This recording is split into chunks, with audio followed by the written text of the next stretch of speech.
오늘 본문 말씀으로 찬양대의 찬양 제목과 똑같은데요. 이런 교회 되게 하소서, 이런 교회 되게 하소서라는 제목으로 말씀을 나눌 때에 하나님께서 은혜 주실 줄 믿습니다. 우리 앞뒤 좌우로 한번 인사하시겠습니다. 당신이 교회의 기둥입니다. 사랑하고 축복합니다. 아멘. 아멘. 오늘은 우리 대구 성도교회 설립 53주년을 기념하여 감사 예배로 올려드리는 날입니다. 우리 교회는 제가 교회 연역을 살펴보니까는요, 1971년 10월 3일에 김덕생 집사님 댁에서 25분이 모여서 영문교회라는 이름으로 시작이 되었다고 연역에서 제가 봤습니다. 우리 교회 설립 멤버분들 계시죠? 그때 참 감격스럽게 아마 하나님 앞에 모든 영광을 올려드리며 교회의 첫 시작을 하였을 것이라 저는 생각을 합니다. 그렇게 영문교회라는 이름으로 우리 교회가 시작이 되어져서 그 다음 해죠, 3월에 대구 성도교회라는 이름으로 변경하고 오늘까지 이제 53년의 역사로 흘러오게 되었습니다. 지금까지도 하나님의 은혜로 지내왔고요. 또 앞으로도 하나님께서 주시는 비전을 기억하며 나아갈 때 하나님께서 우리 대구 성도교회를 더 아름다운 교회로, 또 더 건강한 교회로 세워가실 줄로 믿습니다. 그리고 더 나아가서 교회에서만 칭송을 받는 교회가 아니라 바로 세상으로부터도, 하나님을 믿지 않는 세상으로부터도 칭송을 받는 교회로 하나님께서 우리 대구 성도교회를 아름답게 세워가실 줄로 믿습니다. 어릴 때 우리는 장래의 희망이라는 것을 꿈을 꾸어봅니다. 저는 어릴 때 제가 우리 교회 부임하고 언제였던가요? 설교를 할 때 말씀을 드렸는데 성악가가 되는 것이 저의 꿈이었습니다. 그래서 성악가가 되는 것을 꿈으로 삼고, 그런데 집안 형편이 너무 가난하다 보니까는 직접 성악을 배울 수는 없었어요. 그래서 어떻게 하냐면은 모델을 세웠던 거예요. 예를 들자면은 제 목소리가 약간 테너톤이잖아요. 약간 테너톤이다 보니까는 예를 들자면은 현동원 집사님 같은 분이 노래하는 거를 많이 들어요. 많이 듣고 저도 막 와 하면서 그렇게 따라했던, 어릴 때 따라했던 기억이 납니다. 여러분들은 어렸을 때의 장래의 희망이라는 것을 생각하시면서 어떤 사람들을 모델로 삼아 보셨습니까? 제가 성악가가 되는 것을 모델로 꿈으로 삼았다가 하나님의 부르심, 소명의식을 중학교 3학년 여름 수련회 때 받고 나서 그 성악가가 되는 길을 아직도 노래를 부르고 싶은 마음, 배워보고 싶은 마음 솔직하게 있습니다. 무대에서 막 와 하면서 찬양을 해보고 싶은 마음 솔직하게 있습니다. 그런데 제가 중학교 3학년 때 그렇게 목회자가 되겠다고 하나님 앞에 기도를 하고 나서 그 이후로 신학교에 진학을 하고 계속해서 목회에 대한 훈련을 받으면서 이 박성철 목사가 섬기는 교회는 어떤 교회가 되었으면 좋았을까? 그 말씀을 묵상하며 기도하는 중에 오늘 본문에 나오는 이 아둘람 굴이 제 마음에 크게 감동이 되었습니다. 이 아둘람 굴에 모여서 회복되어 가는 사람들을 보면서 나도 우리 교회와 성도님들을 이런 아둘람 굴과 같은 교회로 세워가고 싶다라는 마음이 많이 생겼습니다. 특별히 53주년을 감사하는 날로 지내면서 우리 대구 성도교회가 다윗과 모든 환난 당했던 자들이 피난처로 삼았던 그 아둘람 굴처럼 우리 교회가 세상을 위로하고 또 환난 당한 자들에게 생명을 전해주고 또 더 나아가서 대안까지 되어주는, 그냥 단순한 추상적인 말로만 생명과 위로가 아니라 환난당하고 소망이 없고 마음이 원통한 자들에게 우리 대구 성도교회가 대안이 되어주는, 대책이 되어주는 그런 교회로 세워져 갈 수 있기를 소망합니다. 오늘 말씀을 통하여서 그러한 도전을 하나님께서 허락해 주실 줄로 믿습니다. 사울이 이스라엘 왕으로 있을 때에 이 이스라엘 나라와 블레셋이라는 나라에 전쟁이 자주 발발합니다. 그런데 이 사울이 왕으로 있을 때에, 특별히 처음 왕으로 등극했을 때에 블레셋과 전쟁을 할 때에 누가 블레셋의 장수로 나왔냐 하면은요, 바로 골리앗이라는 그 거대한 거인이 장수로 나왔습니다. 그 골리앗의 위용에 짓눌려서 아무도 나서지도 못하고 두려워서 벌벌 떨고 있을 때, 여러분들께서 잘 아시는 것처럼 어린 소년 다윗이 10대 중반쯤이었어요. 그 10대 소년 다윗이 등장해서 돌물매인가요? 돌팔매인가요? 그걸로 한 방에 골리앗을 쓰러뜨리는 그런 승리를 경험하게 됩니다. 자, 그렇게 다윗은 나라를 위기에서 구하는 영웅이 되었습니다. 하지만 승리를 거둔 후에 다윗이 영웅으로서 대접을 받기보다는 어떻게 되었을까요? 오히려 시기심과, 사울의 시기심과 질투의 대상이 되어서 쫓겨다니고 도망다니는, 왕이 되기 전까지 계속해서 피난자의 삶을 살아가는 그런 신세가 되었다라는 것입니다.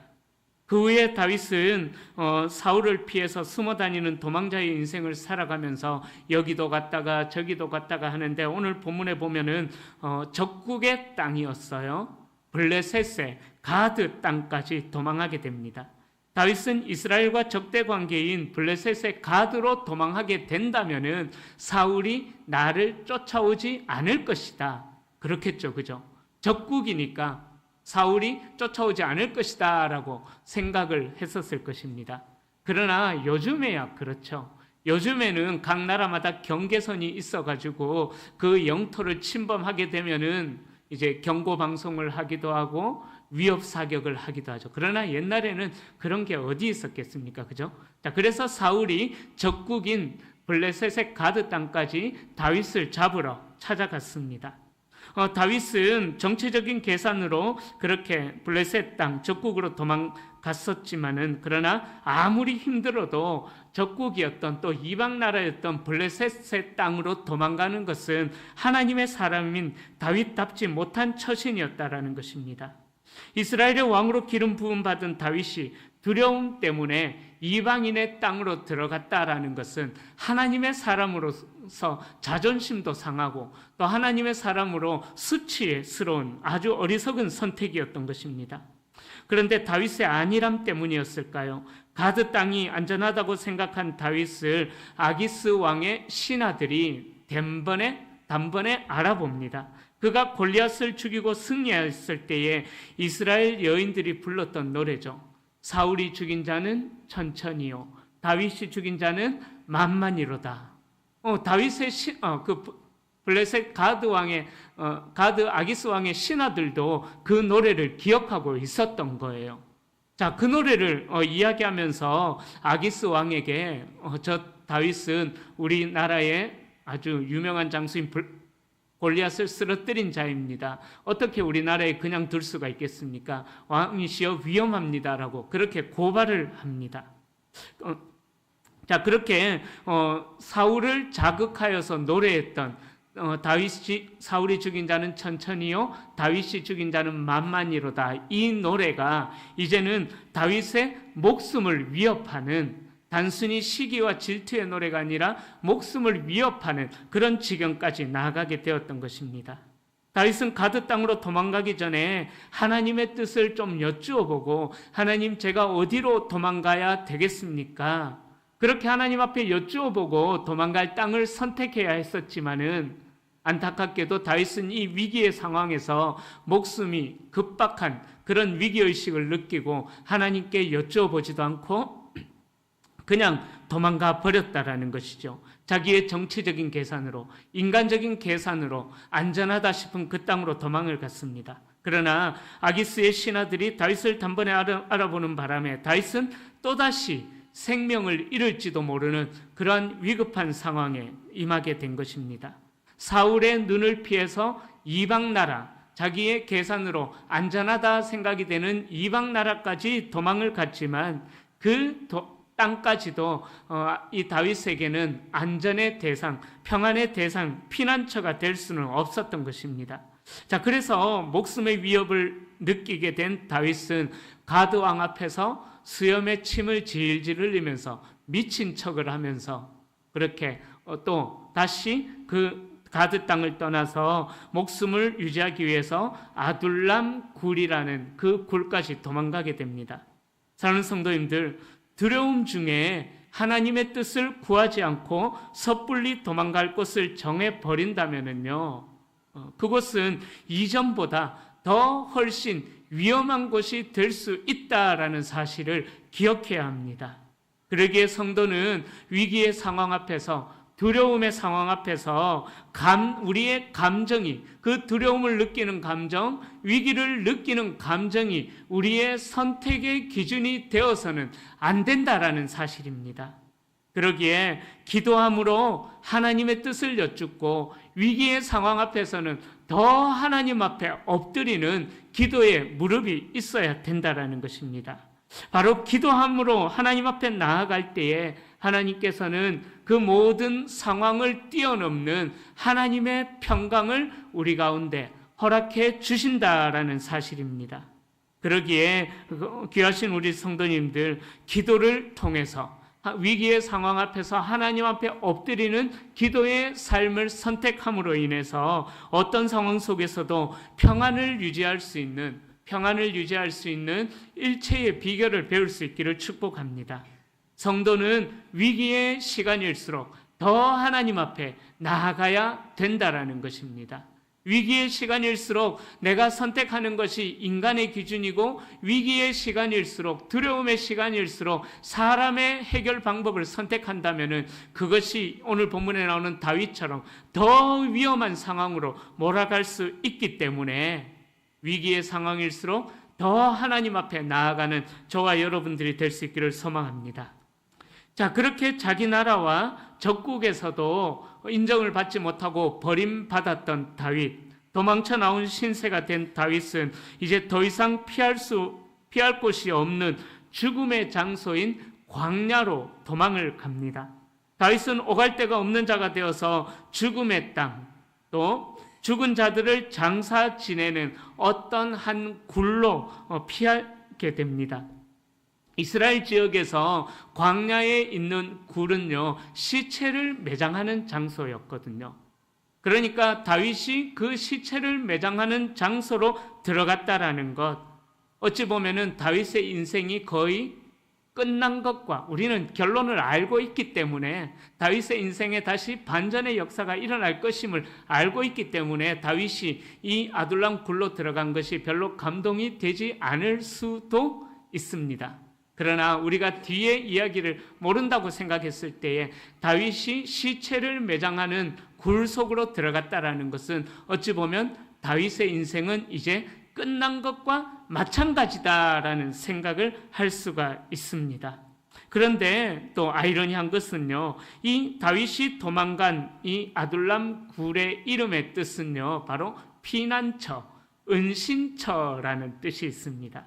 자, 그렇게 다윗이 죽은 자들이 매장되는 굴로 가는 것을 보면서 우리는 다윗이 더 절망으로 빠져들고 있구나 생각할 수 있습니다. 그러나 성경은 우리에게 말씀하기를 바로 그 절망의 끝자락에서, 죽음의 끝자락에서 생명의 회복이 되는 역사가 나타나고 있는 것을 우리에게 보여주고 있는 것입니다.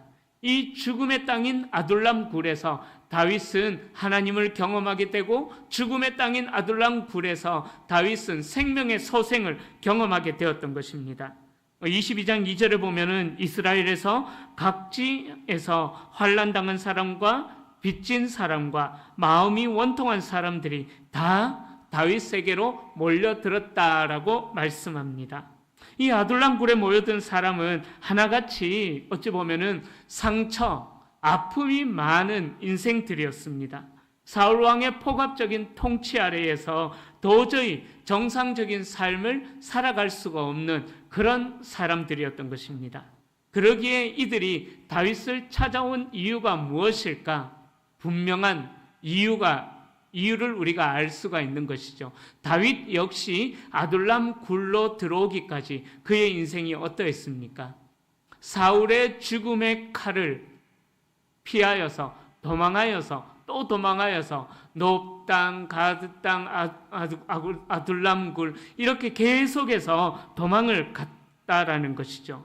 그러니까 다윗 역시 전쟁에서 승리한 영웅이었지만은 억울한 누명을 쓰고 도망자의 삶을 살고 있으니까 이 환난 당한 자들, 마음이 원통한 자들, 또 상처 입었던 생명의 소망도 잃어버렸던 이 모든 자들이 자신들의 억울한 형편을 다윗은 이해해 줄 것이다. 우리의 형편을 공감해 줄 것이다. 라는 그런 동병상련의 마음을 가지고 다윗을 찾아갔다라는 것입니다. 다윗 자신도 비싼 아픔을 가지고 자신을 찾아온 이들을 자기 혼자 살고자 내쫓을 수는 없었던 것이죠. 사실 다윗도 이들을 받아들일 형편이 전혀 되지 않았습니다. 아무것도 없이 그저 도망자로 그렇게 살고 있었던 인생이기에 자기에게 찾아온다고 한들 자기가 먹을 것을 줄 수 있는 것도 아니고 또 그들을 보호해 줄 수 있는 군사가 있는 것도 아니고 아무것도 할 수 있는 힘이 다윗에게 없었습니다. 그렇다고 해서 다윗도 그들의 아픔을 알고 있기 때문에 그들을 내쫓을 수가 없었던 것이죠. 그러나 이들이 함께 서로 위로하고 도우려는 동병상련의 마음을 가지고 서로가 서로를 받아들였을 때에 어떤 일들이 일어나느냐? 이들이 놀라운 하나님의 군대로 또 세워지게 되었다라는 것입니다. 이들이 함께 모여서 서로의 상처를 치유하고 오랜 세월 동안 광야에서 훈련과 연단으로 다져지게 되니까 이스라엘이라는 다윗을 통해 세워질 이스라엘이라는 나라를 세우는 기둥이 되어졌다라는 것입니다. 이들은 훗날 다윗의 왕국을 세우는데 가장 중요한 역할을 감당하게 됩니다. 환난당한 사람들에게 다윗과의 만남은 어찌 보면은 인생의 전환점, 터닝 포인트가 되었던 것입니다. 바라기는 우리 대구 성도교회가 이 세상에서 많은 사람들에게 터닝 포인트가 되어줄 수 있는 그런 교회가 되어지기를 소망합니다. 환난당한 자들, 마음의 상처를 입은 자들, 아무도 눈길을 주지 않아서 외로움에 홀로 울고 있는 그러한 외로운 자들에게 찾아가셔서 그들에게 소망이 되어주고 그들의 인생의 터닝 포인트가 되어줄 수 있는 귀한 교회가 될 수 있기를 소망합니다. 이들은 다윗을 만나기 전에는 아웃사이더였어요. 아무도 관심을 주지 않는 사람들이었습니다. 그러나 이들은 다윗을 만나고 난 이후에 인사이더가 되고 하나님의 나라의 중요한 왕국 이스라엘을 세우는데 구심점이 되었던 것입니다. 정채봉 시인의 만남이라는 시가 있습니다. 노사연 씨가 불렀던 노래도 있죠. 우리 만남은 우연이 아니야. 그죠? 자, 이 정채봉 시인의 만남이라는 시가 있는데 그 시의 내용을 보면은 사람에게 만남이 있는데 5가지의 만남이 있다라고 이야기를 해요. 만날수록 더러운 냄새가 나는 잘못된 만남이 있고 또 꽃이 피었을 때는 예쁘다고 환호하지만 시들고 나면 모두 떠나버리는 꽃과 같은 조심해야 될 만남이 있고 힘이 있을 때는 간수하다가 힘이 달아 없어질 때는 던져버리는 건전지와 같은 비참한 만남이 있고요. 또 헤어지면 머리에서 지워져서 기억조차 못하는 지우개 같은 안타까운 만남이 있다라고 그렇게 조심해야 될 잘못된 만남에 대해서 4가지를 이야기합니다. 그리고 5번째로 이야기하는 만남이 있는데 바로 상대방이 힘들어할 때는 땀을 닦아주고 슬플 때는 눈물을 닦아주는 가장 아름다운 만남으로서 손수건과 같은 만남이 있다라고 정채봉 시인이 만남이라는 시에서 그렇게 이야기합니다. 여러분, 우리 성도님들은 타인에게 이 손수건과 같은 만남이 되어주어야 합니다. 바로 아둘람 굴이 그런 손수건과 같은 만남의 장소였던 것이죠. 아둘람 굴에 모인 그 사람들은 세상에서 환난을 당한 자들, 마음에 원통한 자들, 또 모든 일에 빚진 자들, 그들이 함께 모여서 서로의 상처를 치유함으로써 훌륭한 용사로 발전해가는 이야기는 오늘 이 시대를 살아가는 우리 교회와 성도들이 마땅히 행하여야 될 바, 마땅히 품어야 될 꿈이 무엇인가 우리에게 알려주고 있는 것입니다. 여러분, 우리 주변에 누군가가 어려움에 처한 분들이 있다면요, 교회와 성도는 그를 서둘러서 도와주어야만 합니다.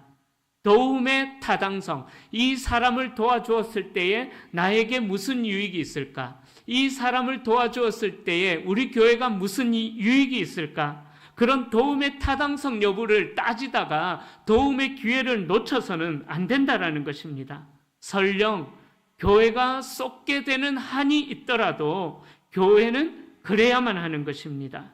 어려움에 처한 이들이 나날이 늘어가는 세상 속에서 제가 방금 드렸던 이 말씀은 너무나도 어리석고 너무나도 순진해 보이기도 합니다. 또한 실제로도 실천이 불가능해 보이기도 합니다. 그럼에도 불구하고 교회에서는요, 그리고 성도의 입에서는요, 계속해서 이런 말이 흘러나와야 되는 것입니다. 우리가 쏟게 되는 한이 있다고 할지라도 어려움에 빠진 성도들, 또 어려움에 빠진 이웃들을 도와야만 하는 것입니다. 교회와 성도마저 영악해져 버려서 교회와 성도의 유익을 따지고 계산적으로 나아간다면은 교회는 세상의 대안이 될 수가 없는 것입니다. 여러분, 빅토르 위고의 장편소설 레미제라블의 주인공 장발장의 이야기를 한 번쯤은 들어보셨을 것입니다. 이 장발장이 가난과 굶주림으로 인해서 한 조각의 빵을 훔친 죄로 무려 5년이나, 한 조각 빵을 훔쳤는데 무려 5년이나 감옥살이를 하게 됩니다. 그래서 이 장발장이 너무 억울해서 4번의 탈옥을 시도하다가 결국 다 실패하고 19년의 감옥살이를 하고 출소하게 됩니다. 그렇게 감옥살이를 19년 만에 마친, 한 조각 빵을 훔쳤다는 이유로 19년에 그 감옥살이를 마친 장발장이 중년이 되어서 추록합니다. 자, 그렇게 중년이 되어서 추록을 했기에 장발장이 할 수 있는 일은 아무것도 없었지요. 그런데 그렇게 사회에 대한 원망과 증오심이 가득했던 장발장의 증오심이 변화가 되어지는, 또 놀라운 계기가 되어지는 그런 역사가 일어난 사건이 있습니다. 바로 미리엘 주교와의 만남이, 미리엘 신부와의 만남이 장발장을 변화시켰던 것입니다. 미리엘 주교는 장발장이 자신을 속이고 은식기를 훔쳐갔음에도 불구하고 그를 용서해 주었습니다. 그렇게 도둑놈이었던 장발장에게 이 미리엘 주교가 어떻게 합니까? 이 미리엘 주교는 자신에게 마지막 남은 유일한 사치품이었던 은촛대, 마지막 남은 그 은촛대마저도 장발장에게 선물로 주면서 이렇게 이야기하죠. 아니, 내가 이 은촛대도 가지고 가라고 했는데 왜 이 은촛대는 놔두고 갔습니까? 하마터면은 도둑놈이었죠. 하마터면은 또다시 감옥에 들어갈 뻔한 그 장발장, 미리엘 주교를 속이려고 했던 그 장발장에게 이 미리엘 주교는 다시 도움의 손길을 내밀었다라는 것입니다. 그 이후로 장발장은 자신을 속이려 했던 세상에 반항하는 대신에 사랑과 자비를 실천하는 그런 삶을 살았던 것입니다. 더 나아가서 이 장발장이 시장까지 되는 그런 일들이 일어났던 것이죠. 사랑하는 성도님들, 이 장발장의 이야기가 교회된 저와 여러분들에게 주는 도전이 큽니다. 도둑놈이었던 장발장을 구원에 이르게 한 것은 자신에게 유일한 사치품인 은촛대를 내어준 미리엘 신부, 어리석어 보이시고 미련하다 싶은 그 미리엘 신부의 어리석음이 그 소망을 잃었던 한 영혼을 살려냈다라는 것입니다. 제가 예전에 전도사 때 사역했던 교회에서 그런 일이 있었습니다. 교역자들은 교회 안에서 자기 자녀들을 안아주지 마라. 자기 자녀들을 만나도 아는 체 하지 마라. 저는 그런 교회에서 사역을 했었습니다. 왜냐하면 아기들이 없는 부모님들이 봤을 때에 그것 때문에 상처를 받을 수 있다. 그래서 목회자들만이라도 자기 자녀들을 만났을 때에 안아주거나 성도들이 보는 앞에서 안아주거나 그렇게 이뻐해주거나 그렇게 하지 마라라고 그렇게 이야기를 하면 다윗 목사님이 그렇게 했었는데 좀 심하다 싶은 생각이 들었지만은 한편으로는 그런 태도도 필요할 수도 있겠구나라는 생각을 했던 적이 있습니다. 또 어릴 때 저는 부모님께 그런 말을 들었습니다. 교회 예배 드리러 갈 때는 가장 좋은 옷을 입고 가야 된다. 그죠? 맞죠? 가장 좋은 옷을 입고 가야 되는 건 맞죠?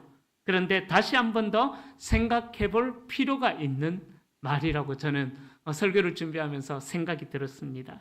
여러분, 가장 좋은 옷은 평상시에 입으시고 교회 올 때는 그저 그런 옷, 그러나 지저분하지는 말고요. 깔끔하게 그저 그런 옷들을 입고 오십시오. 왜 그럴까요?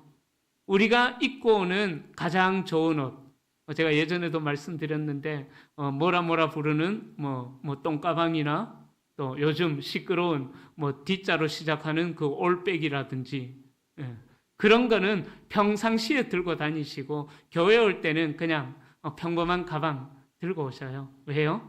혹시나 그런 것들을 누리지 못하시는 성도님들은요, 괜히 위화감도 생길 수가 있기 때문인 것입니다. 여러분, 꼭 그렇게까지 해야 되나 생각하기보다는 우리가 연약한 자들을 위하여서 한 번 더 생각해 볼 수 있기를 바랍니다. 우리 대구 성도교회가 아둘람 굴처럼 어느 누구라도 편하게 올 수도 있고 또 어느 누구라도 환영하는 환대의 교회가 되기 위해서는 어떻게 해야 될까 한번 생각을 해볼 수 있기를 바랍니다. 요한복음 5장에 보면은 베데스다 연못새 사건이 나옵니다. 베데스다, 바로 38년 된 그 병자가 베데스다 연못에서 치유를 받게 되는 기적 사건이 요한복음 5장에 나옵니다. 그런데 이 베데스다라는 말의 뜻은 자비의 집, 이런 뜻입니다. 자비의 집. 하지만 38년 된 병자에게는 그 베데스다가 자비의 집이 아니었던 거예요. 아주 치열한 경쟁. 천사가 내려와서 물을 동할 때에 먼저 물에 들어가는 자는 낫게 된다라는 그런 전설이 내려왔기에 꼼짝할 수 없었던, 자기 힘으로는 손가락 하나 움직일 수 없었던 그 38년 된 병자에게는 그 베데스다라는 자비의 집이 아니라 무자비의 집이 되었던 것이지요. 자비라는 것은 결코 경험할 수가 없었습니다. 그 자비의 집이라고 이름 불리는 베데스다의 연못에서 38년 된 병자가 경험한 것은 오히려 더 큰 절망과 더 큰 좌절만 경험했던 것입니다. 말씀드린 것처럼 자비의 집이 자비가 없는 무자비의 집이 되어버렸다라는 것입니다. 사랑하는 성도님들, 우리 교회는요, 무자비한 집이 되어서는 절대로 안 됩니다. 세상의 경쟁에서 이긴 자들만 모여서는 안 되는 것입니다. 절대로 그래서는 안 됩니다. 다시 한 번 더 강조하지만은 우리 교회는, 우리 대구 성도교회는 이긴 자들만, 세상에서 승리하는 자들만, 세상에서 잘 나가는 자들만 모여서는 안 되는 것입니다. 이 땅의 모든 교회는 세상에서 밀려나고 아무런 희망도 없고 심지어 믿음조차 없는 이들이 나오게 되고, 그래서 구원을 얻게 되는 진정한 구원의 역사가 나타나는 자비의 집, 진정한 베데스다가 우리 대구 성도교회요, 이 땅의 모든 교회가 되어야 하는 것입니다. 사랑하는 성도님들, 그러기에 우리가 겪은 상처나 아픔, 우리가 다윗처럼 겪었던 고통이나 억울한 일은 우리의 인생을 발목 잡는 트라우마가 될 수도 있습니다. 하지만 동시에 이를 통해서, 우리가 경험한 그 고난을 통해서 나와 같은 상처에 빠져버린 그 영혼들, 그래서 그 상처에서 헤어나오지 못하고 있는 그 영혼들에게 우리는 소망을 전해줄 수 있고, 우리가 먼저 경험한 그 아픔을 통해서, 그 상처를 통해서 그 사람을 살려낼 수 있는 능력이 된다라는 것입니다. 어찌 보면은 하나님께서는 우리가 겪어야 했던 그 어떤 상처도 낭비하지 않으신다라는 거예요. 그래서 우리가 경험했던 그 상처는 하나님께서 우리를 통하여 역사하시는 가장 위대한 사역의 시작이 될 수가 있다는 사실을 기억하시기를 바랍니다. 그러기에 우리 대구 성도교회는 그런 상처 많은 자들이 모여서 아둘람 굴처럼 서로가 서로를 위로하고 서로가 서로를 격려하고 서로가 서로의 눈물을 닦아주고 서로가 서로를 세워주는 그러한 공동체가 되어야만 하는 것입니다. 내가 겪어야 했던 상처와 아픔 때문에 다른 이의 상처와 아픔을 이해해주고 품어주고 도와주면 내가 돕는 사람의 상처만 치유하는 것이 아니에요. 바로 남을 돕고 있는 나의 상처도 치유가 되어진다라는 것입니다. 그래서 헨리 나우엔이라는 그 분이 이렇게 이야기를 했어요. 우리 모든 그리스도인들은 상처 입은 치유자다. 상처 입은 치유자가 되어야 된다라고 그렇게 이야기를 했습니다. 초기 교회와 인내의 발효라는 책에 보면은 이런 내용이 나옵니다. 초대교회의 놀라운 특징은 담장 허물기였다. 가장 먼저 유대인과 이방인의 담장이 허물어졌다. 이어서 부자와 가난한 자, 식자와 무식자, 그리고 심지어 주인과 노예의 담장까지도 허물어졌다.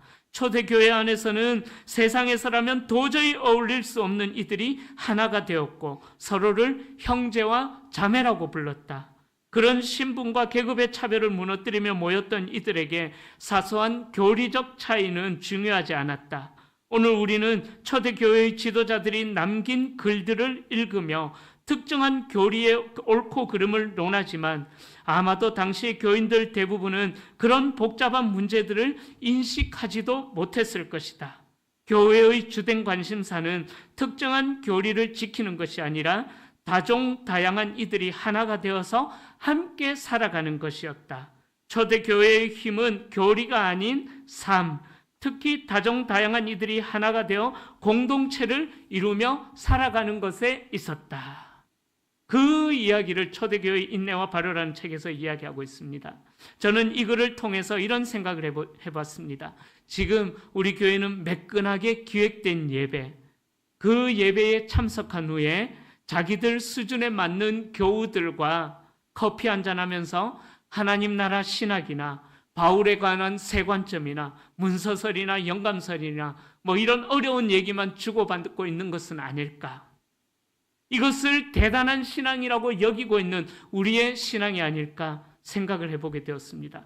그러면서 교회가 점점 더 우아한 중산층들만이 모여서 웃고 떠드는 그런 집단이 아닐까 두려움이 생겼습니다.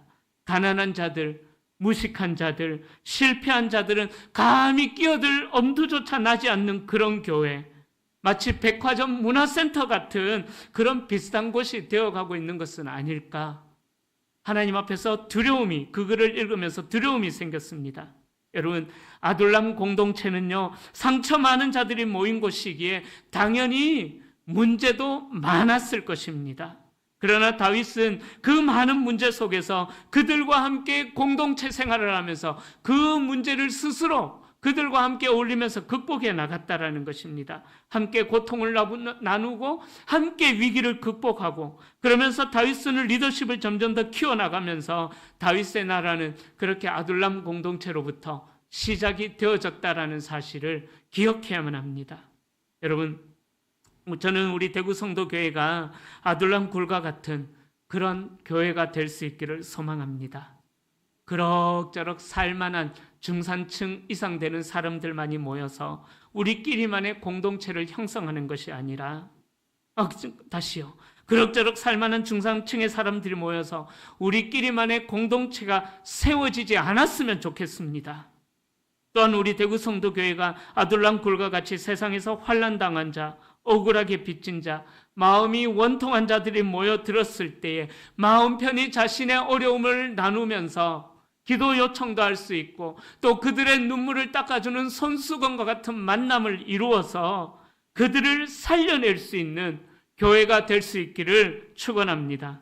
여러분, 교회라면은 그래야만 합니다. 성도라면은 그래야만 하는 것입니다. 교회는 마음이 상한 자들, 마음이 원통한 자들, 환난당한 자들이 언제든지 찾아올 수 있는 곳이 되어야만 합니다. 안타까운 것은 요즘 세상에 도둑놈이 워낙 많다 보니까는, 그죠? 교회의 문을 열어 놓을 수가 없는 것이 너무나 안타까워요. 교회의 이 좋은 장비들을 훔쳐가는 도둑놈들 때문에 교회의 문을 열어 놓을 수 없는 것이 너무 안타까워요. 제가 어릴 때만 해도요, 교회의 문은 24시간 열려 있었거든요. 24시간. 그렇잖아요. 그죠? 그래서 마음이 안타깝고 원통할 때마다 어떻게 해요? 교회로 달려가는 거죠. 교회에 달려가서 하나님, 내 원통함을 하나님께 아뢰옵니다. 그렇게 기도를 하면서 그 상처가 보듬어지지 않았습니까? 또 그렇게 기도하는 성도들을 뒤에서 지켜보고 있다가 많이 힘들었지 하면서 함께 또 위로하고 안아주며 그 눈물을 닦아주는 공동체가 저의 어릴 때 교회의 추억으로 기억합니다. 여러분, 저는 우리 대구 성도교회가 그래야만 하는 교회로 세워질 수 있기를 소망합니다. 우리 성도님들이 그래야만 하는 교회로, 성도님들로 세워질 수 있기를 소망합니다. 가족들에게조차 왕따를 당했던 요셉과 다윗, 모든 사람들에게 외면을 받았던 삭개오와 같은 이들에게 하나님께서 관심을 가져주시니까 그들이 빛나는 인생이 되었다라는 거예요. 관심을 가져주니까 그들이 사람들을 살려내는 그런 리더가 되었다라는 것입니다. 우리 주변에 더 이상 피할 곳이 없어서 마지막으로 어떤 자리로 달려가는 분들이 저는 우리 대구 성도교회로 달려왔으면 좋겠습니다. 그분들이 달려갈 마지막 자리가 우리 대구 성도교회가 되어서 이곳에 나왔을 때에 대안을 얻게 되고 또 위로를 얻게 되고 살 소망을 얻게 되는 그러한 생명의 통로가 우리 교회가 될 수 있기를 소망합니다. 우리 성도님들이 그러한 통로가 되어줄 수 있기를 축복합니다. 오늘 말씀에서는 그 죽음의 끝자락에서 생명의 회복이 나타나는 아둘람 굴의 역사를 우리에게 보여주고 있습니다. 이 죽음의 땅, 시체를 매장하는 그 땅에서 다윗은 또 함께했던 400명은 소생하고 생명을 누리게 되었던 것입니다. 여러분, 우리 대구 성도교회가 다시 한 번 더 간절히 부탁드리기는, 우리 대구 성도교회가 그렇게 환난당하고 빚지고 마음이 원통한 자가 우리 교회로 몰려 들어왔을 때에 그들을 다 살려낼 수 있는 그런 교회가 되기를 소망합니다. 우리 교회가 설립 53주년을 맞이하면서 어떤 교회가 되어야 될까? 한 주간 말씀을 묵상하면서 이 아둘람 굴이 많이 생각이 났습니다.